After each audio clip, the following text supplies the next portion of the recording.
हमारा भाई भी कल जो है देखिए निर्दोष साबित हो गया है कोर्ट से, बाइज्जत बरी हुआ है ना। तो हमें उम्मीद भी थी धारा 377 पास को सब हट गए कल की डेट और में एसपी जी तो एसपी साहब से हमें उम्मीद भी जगी है कि जो है हमें न्याय मिलेगा। और जो है वो गालियां और फिर जो है लाठियां आप देखे होंगे, वीडियो वायरल हुए हैं, लातों से जूतों से। वकील साहब हाई कोर्ट के अधिवक्ता हैं, उनको जिस तरह से मारा गया पीटा गया, पूरी पीठ उनकी पूरा जो है सब लाल है। तो बस ऐसे था, फिर हम लोग को वहाँ से भगा दिया गया, लाठियाँ चार्ज किया गया। वहाँ तक तो ठीक था, पुलिस प्रशासन यहाँ पूरी फोर्स छावनी में तब्दील हो गया था हमारा गांव। बताइए, जहाँ इतने लोग सड़क में मतलब वहाँ आ गए थे धूप में। सोचिए मिट्टी में हम अपने चाचा को मिट्टी नहीं दे पाए, इससे बुरी बात क्या होगी हमारे लिए। अलिया यहाँ से हमारे फूफा को यहाँ से ले गए थे, हमारे फूफा जी को, अंतिम संस्कार में बुआ जी को, फूफा जी के लड़के जो आर्मी रिटायर्ड हैं, देश की सेवा किया उन्होंने, वो हाथ जोड़ते रह गए। यहीं से उनको उठा लेनी, घर का जो भी आदमी मिल रहा था। फिर जो है वही 2-3 लोग बड़े वाले भाई साहब जो दाग दिए, तो वकील साहब को पहले बंद किया था, भाभी को उठा ले गए थे। मतलब वकील साहब भी अंतिम संस्कार नहीं दे पाए, कांधा नहीं दे पाए।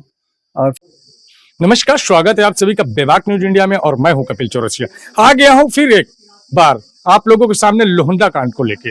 आप लोगों ने सुना होगा किस तरह से लोहंदा कांड में क्या हुआ, लेकिन लोहंदा कांड के बारे में सभी लोगों ने सुना है, लेकिन लोहंदा कांड की सच्चाई क्या है, शुरू से लेके आखिरी तक की बातें क्या है, आज ये सारी चीजों के जवाब आप लोगों को मिलेंगे।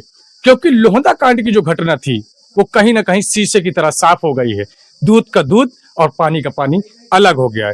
चलिए, मैं पीड़ित परिवार के पास आया हूँ, लोहंदा गांव में पीड़ित परिवार के पास आया हूँ, मृतक राम बाबू तिवारी जी के घर पे, और उनसे आप लोगों को सुनवाता हूँ, उनकी जुबानी सुनवाता हूँ कि आखिर क्या गुजरी थी, क्या हुआ था। और आप लोगों से यही एक निवेदन करना चाहता हूं कि जो लोग हमारी इस वीडियो को देख रहे हैं वो अधिक से अधिक लाइक, कमेंट, शेयर करें। तो सबसे पहले बताइए क्या घटना हुई थी। सर, घटना ये हुई थी कि हमारे यहाँ बैठी थी रामायण 27 तारीख में।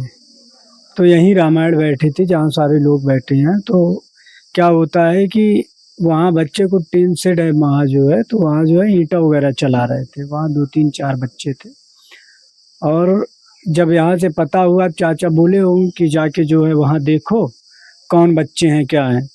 और जब वो भाई गया तो उसने जो है डांट के एक आध चमाटा सहित मार भी दिया। अब वहाँ से जो है बात, और वहाँ से जब वो हुआ तो उनके माँ बाप जो लड़की के हैं वो जो है सुने हो, तो जो घर में वो जो है बताई होगी चाचा मारे हैं जो है।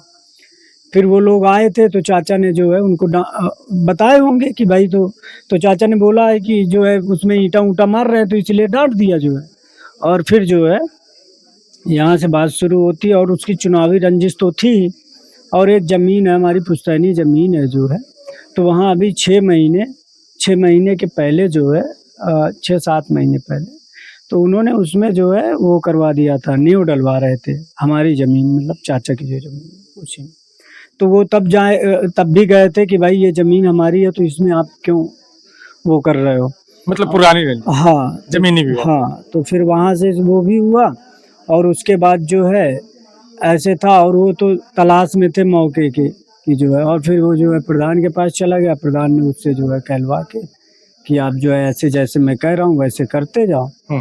और फिर जो है उसको लालच वोलच दिए कॉलोनी वगैरह का कि जो है हम देंगे और जैसा कह रहे हैं वैसा करो।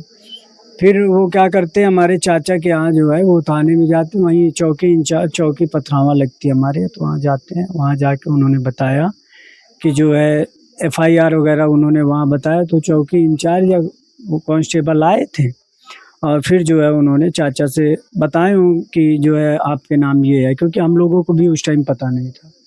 अब चाचा हमारे जो है क्या किए कि ऐसा अगर हमारा बेटा गलत है तो इसको गोली मार दो, फांसी में चढ़ा दो, जो चढ़ा। और हमारे चाचा जी खुद लेके गए थे बच्चे को, मतलब घर से लेकर गए थे, पुलिस नहीं ले गई थी। अब आप समझिए आज की डेट में अगर आपके घर में कोई ऐसा केस हो जाए, कोई पुलिस के पास ले जाता है? वो पहले वकील के पास जाता है, कोर्ट जाता है, जब उसको पता हो फरार हो जाता है। हाँ, लेकिन उनकी आप देखिए इंसानियत, देखिए कि वो खुद से लेके गए कि आप ये है, अगर गलत है तो आप गोली मार दीजिए। और उनको तो पता नहीं था कि क्या, मतलब क्या वहाँ प्लान है या कैसे वहाँ जो है पूरा उन्होंने स्क्रिप्ट सारी, मतलब फाउंडेशन उन्होंने तैयार कर लिया था। और फिर वहाँ कई सारे लोग उनके जो है प्रधान पक्ष के और जो है काफ़ी ज़्यादा दबाव बना के वहाँ जो है उसको सामी के बैठा लिया जाता है। 27 को जिस दिन रामायण थी। हाँ, उसी दिन उसको बैठा लिया जाता है और फिर जो है दूसरे दिन पता चलता है कि FIR हो गई उसके नाम और जो है उसको जेल भेज दिया जाता है। अब यहाँ तक होते होते फिर हम लोगों को पता चलता है कि ऐसी ऐसी बातें हैं, सारी चीज़ें। अब फिर सोचिए कि हमारे चाचा जी जो है काफ़ी उनको प्रताड़ित किया जाता है। चाचा जी ने भी कहा, उसी टाइम कहा था जब उनसे चाचा जी को बताया गया, पूछा कि मतलब सुलह समझौता क्या हो, तो कि चाचा जी ने हमारे साफ साफ मना किया था कि मैं 1 भी रुपए नहीं दूंगा। पैसे की डिमांड किस हाँ, तरह की? क्योंकि प्रधान और उसके जो है चौकी में जो है बात कर रहे थे, हाँ। तो चाचा ने हमारे साफ साफ मना कर दिया चौकी इंचार्ज से भी कि हम और जो है प्रधान कि हम 1 रुपए नहीं देंगे, आपको जो करना है, हमारा लड़का निर्दोष है, वो गलत नहीं है। और फिर जो है ऐसे करके फिर चाचा जी को हमारे जो है कंटिन्यू प्रताड़ित किया जा रहा था कि आप पैसे दीजिए तो मैं ये करवा दूँ, वो करवा दूँ। और वो अपनी बेगुनाही बताते गए और दरोगा जी, इंस्पेक्टर साहब सबसे बताते गए कि हमारा जो है बालक निर्दोष है, सबको पता भी था। और किसी ने नहीं सुना। नहीं, किसी ने नहीं सुनी। तभी तो फिर जो है बाद में पता चलता है कि चाचा जी को हमारे थाने से वहाँ से फ़ोन आता है कि आपके चाचा जी जो है 4 तारीख हाँ, तो फिर जब यहाँ से घर के लोग जाते हैं तो उनको लाश मिलती है थाने में। हाँ, थाने में। आप लोग थाने पहुंचे थे कि मैं अस्पताल नहीं था, पहुंचे? मैं नहीं था उस टाइम, मैं तो हाँ। दिल्ली था। लेकिन जो फैमिली के लोग थे, भाई साहब भी नहीं थे, वकील साहब जिनको हाँ। इतना मारा गया है, हाँ। तो वो भी नहीं थे, वो बाहर थे, हम लोग बाहर थे। और जो है जब पता चला तब चाचा जी को जो है वहाँ जब हॉस्पिटल के भाई मतलब पिताजी लोग गए तो लोग गए तो वहाँ देखे तो लाश मिली चाचा। अब प्रशासन दबाव बना रहा था उसी दिन रात में पोस्टमार्टम। भाई अब आप बताइए, हमारे चाचा की लाश, चाचा जी है हमारे, अब हम लोग वहाँ दिल्ली रह रहे हैं तो वहाँ से आने में सर टाइम लगेगा नहीं लगेगा? बिल्कुल लगेगा। और फिर जो है इसी वजह से जो है जब कहने लगे कि आप पोस्टमार्टम रात में करवा लीजिए 12 बजे, तो हमने कहा भाई रात में क्यों करवाएं, सुबह करवाएंगे। तो फिर कहते सुनते ये हुआ कि ठीक है चलो सुबह हो जाएगा। अब बात ये थी कि सुबह हम कि हमारे भाई जो जेल में फर्जी केस में अंदर गया था, तो उसको भी आना था कि अग्निदाह के लिए वो आएगा। और मतलब ये डिमांड हाँ हाँ हाँ, नहीं प्रोसीजर भी उन्होंने बताया था कि अग्निदाह में आ जाएगा, तो हमने सारे प्रोसीजर फॉलो किए थे उनके। हम DM साहब पास गए, SP साहब के पास गए, इंस्पेक्टर साहब पास गए, और जब वहाँ हम जाते हैं तो हमें आश्वासन भी दिया जाता है कि आपका भाई आ जाएगा। और फिर हम लोग वहाँ पहुँच PM हाउस गए, 10 बज गए, मतलब 11 बज गए, 12 बज गए, 1 बज गए, 2 बज गए सर। फिर हमारा PM हाउस में कभी कह रहे हैं डॉक्टर नहीं है, कभी कह रहे हैं ये है वो है, पूरा छावनी में तब्दील हो गया था। पूरा पुलिस प्रशासन वहीं लग गया था, करीब 6-7 गाड़ी से पुलिस प्रशासन था। और फिर जब वहाँ से हम लोग लाश लेके आए, हमने पूछा कि हमारा भाई कहाँ है, तो बस वही गोल मटोला में जवाब मिलने लगे। ना तो उनका चालान हुआ था और प्रधान भी पकड़ा नहीं गया था। और तो फिर जो है हम लोग उधर से आए तो अब कुछ रिलेटिव और कुछ गांव के, पूरा सब समाज हमारे साथ लगा है, गांव के हमारे कुछ लोग, तो वहीं आ गए मोड़ पर कि भाई अब ऐसा है, हमारी आवाज़ जब कोई सुन नहीं रहा तो हमें लगा कि मान लो थोड़ी देर करेंगे यहाँ तो शायद आवाज़ हमारी पहुँचेगी और हमें न्याय वो मिलेगा। बस फिर क्या होता है कि वहाँ थोड़ी बात चलती रहती है CO साहब से कि जो है मतलब बात मन मुनव्वल की चल रही थी, और उसी टाइम जो है एडिशनल साहब आते हैं। पता नहीं एडिशनल साहब की कौन सी दुश्मनी निकाल रहे थे, क्या कर रहे थे, हमें नहीं पता सर। आप देखेंगे हमारा वीडियो, हम केवल हाथ जोड़ के बस विनती ही कर रहे थे सर कि। और उसके बाद जो है एडिशनल साहब, पता नहीं किसका फ़ोन आता है क्या है कि 1 से 1.5 मिनट वो बात किए होंगे साहब, और जो माँ बहन की गालियाँ जो मैं नहीं दे सकता, और जो है वो गालियाँ और फिर जो है लाठियाँ, आप देखे होंगे वीडियो वायरल हुए हैं, लातों से, जूतों से। वकील साहब हाई कोर्ट के अधिवक्ता हैं, उनको जिस तरह से मारा गया, पीटा गया, पूरी पीठ उनकी पूरा जो है सब लाल है। तो बस ऐसे था। फिर हम लोग को वहाँ से भगा दिया गया, लाठियाँ चार्ज किया गया। वहाँ तक तो ठीक था, पुलिस प्रशासन यहाँ पूरी फोर्स छावनी में तब्दील हो गया था हमारा गांव।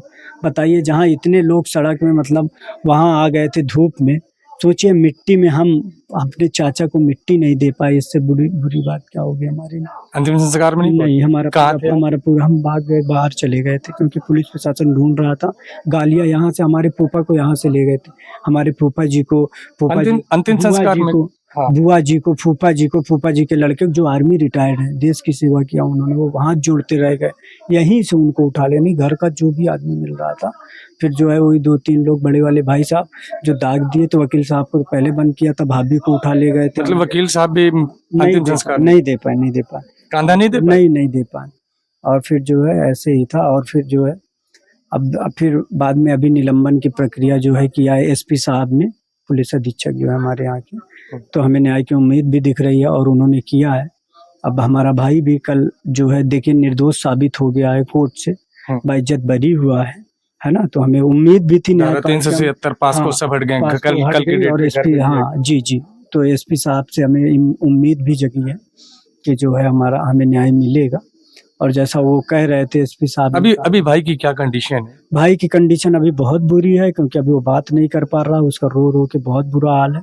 अभी हम लोग दवा लाए थे उसके लिए, फिर जो है थोड़ा सा अभी वो बहुत बुरी हाल में है। अभी एसआईटी टीम भी गठित हो गई है, आपका भाई भी घर आ गया है, क्या कहना चाहेंगे?